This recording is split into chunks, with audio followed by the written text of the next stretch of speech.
If you're a project and you're not going to conferences, it's like, do you even exist?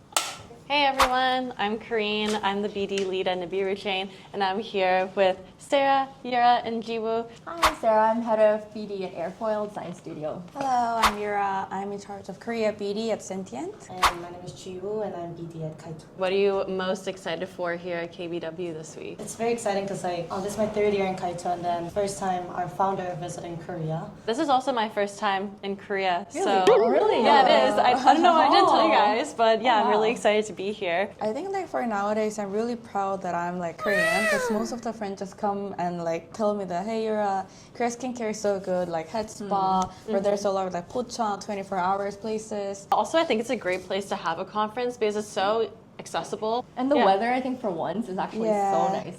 September has the best weather. What events are you guys going to later today? I'm going to Protocol Camp by Hash. We're doing a design workshop there. And then I'm heading to Solana Oriental. Nice. Because we work with Solana and then a lot of other Solana teams. So Okay, I'm cool. going to meet them. I think I'm gonna go to this Perps Decks event later today because at Nibiru we're also launching our own Perps Deck. So I'd love to try and get connected with more like trading communities. So that's been on my mind. Yeah. What type of conversations like are you trying to have here? Like who are you trying to meet? Well, for me, a lot of it is talking to existing clients and then kind of checking in with them, seeing where they're at. Okay, do we all want to try this together? Yeah. Let's see. This is like a keto gimbap, tuna and kimchi. You know, YouTube. Yeah. One bite? Okay, one bite. One bite? Okay.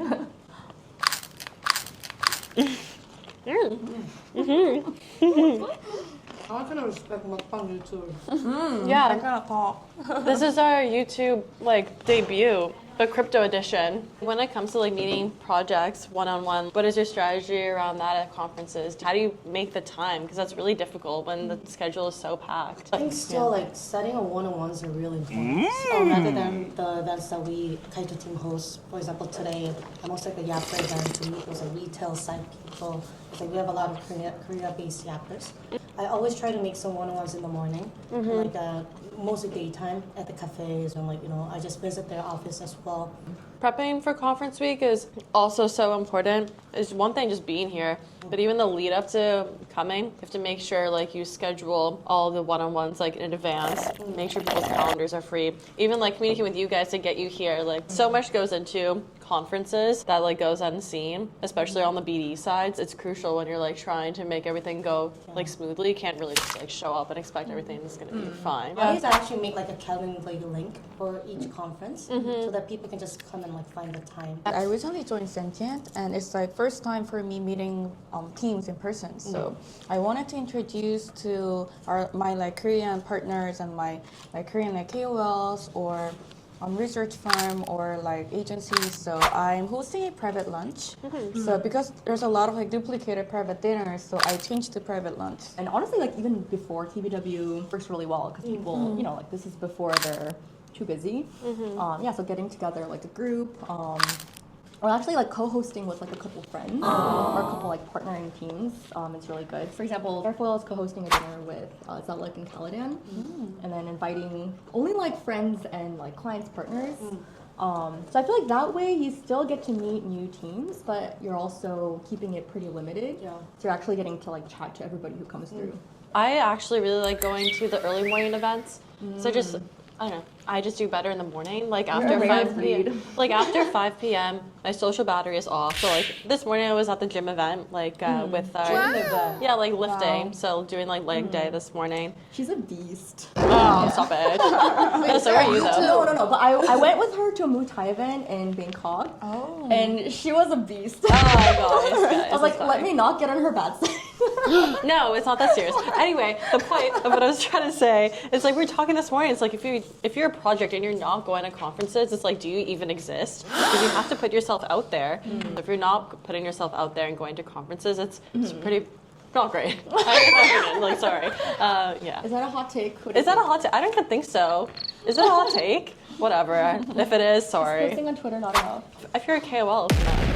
people without social energy, they Yeah. can't really do BD. Yeah. But besides your guys' work at conferences, like what is your day-to-day like at home? I work at home. My work starts at like 12 p.m. because I work in Dubai time. Most of the calls are until like 12 a.m.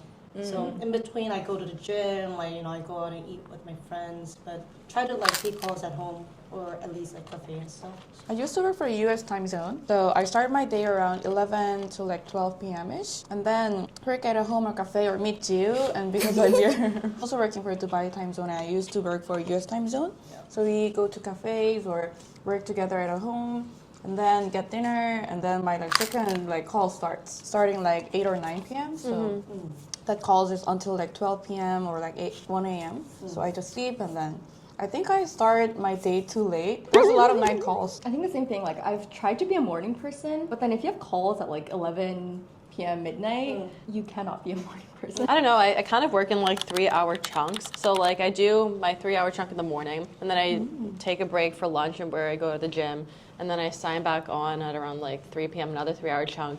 Dinner, really relax nice. time, and then 3 hours again at night because that's when my calls are with Asia.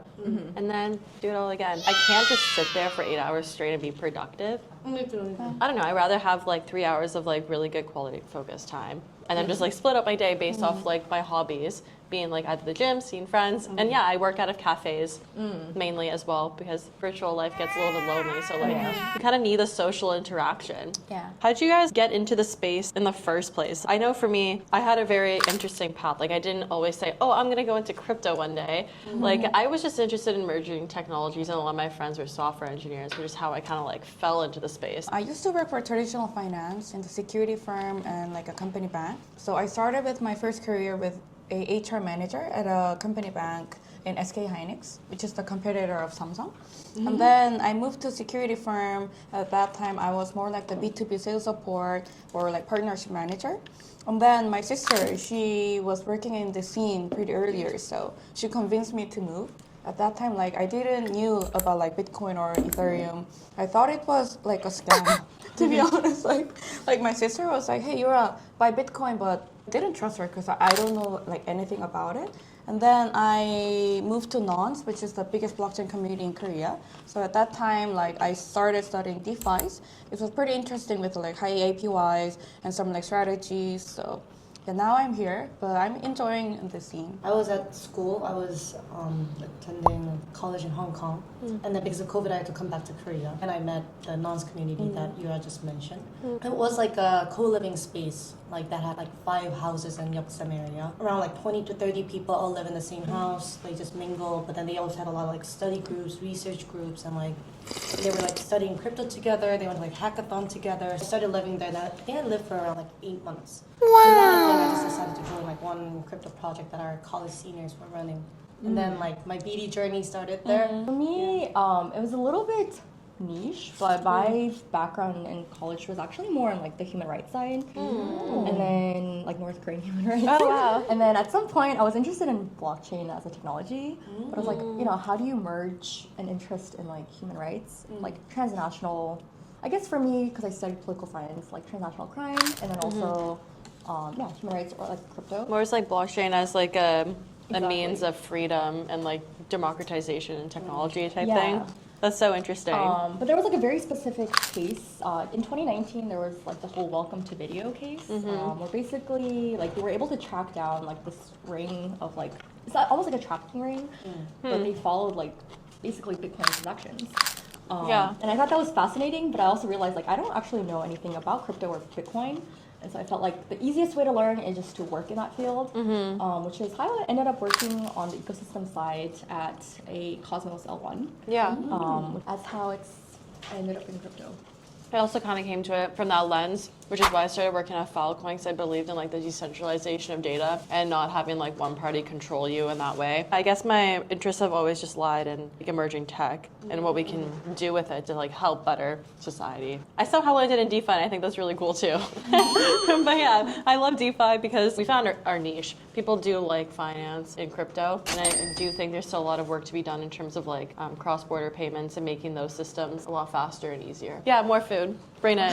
Yay. Oh, wow. That looks crazy. That looks crazy. get the camera to see this. Can they see that? Oh. There's actually a new menu. It's like a low Can we see it? Oh, Where do you guys want to take your careers in crypto, or like what do you hope to see in the space? I think for me, kind of like what you were saying about crypto being a tool for emerging economies, I think that's actually something I'm pretty interested in seeing, like whether it's LATAM or across like Nigeria, right? There's a lot of really interesting development going on. Yeah. And I think a lot of it is still pretty untapped. It's kind of sad to see a lot of like, projects just like come out and then they just die right after like, within like 1 or 2 years. I hope our industry gets a bit more mature. To be honest, I kind of gave up on the mass adoption. Some more like maturing process in terms of like building the projects, or like, in terms of like raising capital. I think we just have to bring back the focus to just build good products that people want to use and people actually need.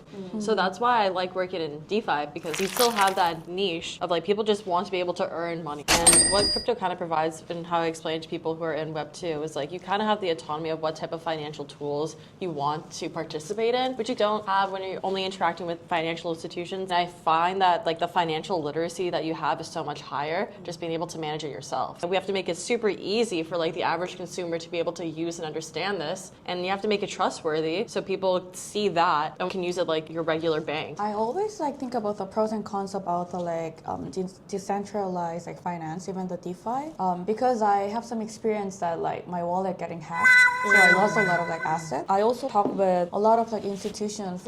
They try to bring crypto, but because of the UI UX, they cannot bring the users. I talk to some exchanges or like the projects. They think about like Korea exchanges as a like liquidity exit. Even like if there's none of the like good quality of the projects, they always like want to get listed. So they even the product has not done like launch, they all do the TG and like just dump the tokens. So I think that's also one of the like immature things. You need to talk to your users, you need to do like the interviews and actually see like what are their pain points.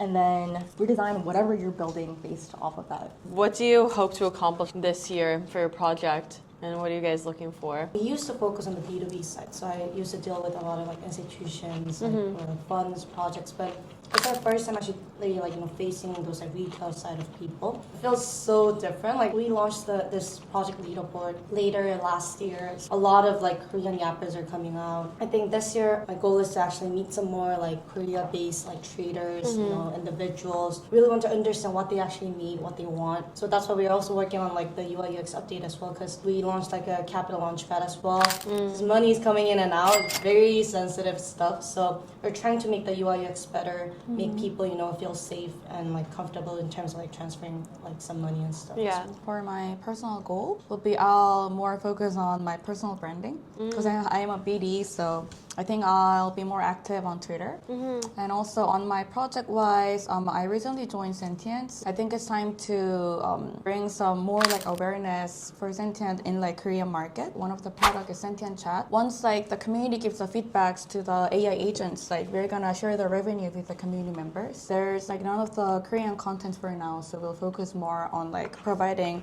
about the Sentience update and also meeting Korean builders in person. For me, this might sound a little bit cliche. That's okay. But because like we are a studio, right? At the end of the day, I think what makes the work meaningful is just working with like really good teams. And at the end of the day, for me as on the BD end, bringing in teams that we're all excited to work with. Yeah. And we're excited to see launch and see people use. I think honestly it's meaningful. And I think with Airfoil, what I really like is that like we do work with some of the best teams, right? I mean, including Nibiru.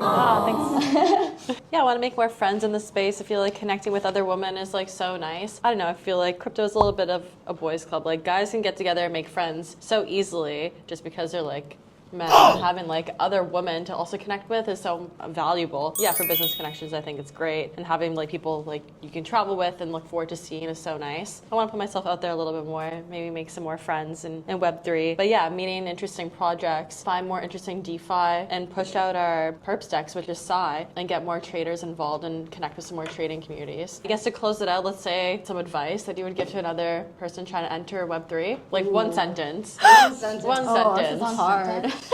Just be brave. Yeah. As a BD, I think it's really important to still keep the relationship with all those different kinds of people, not being arrogant, Yeah.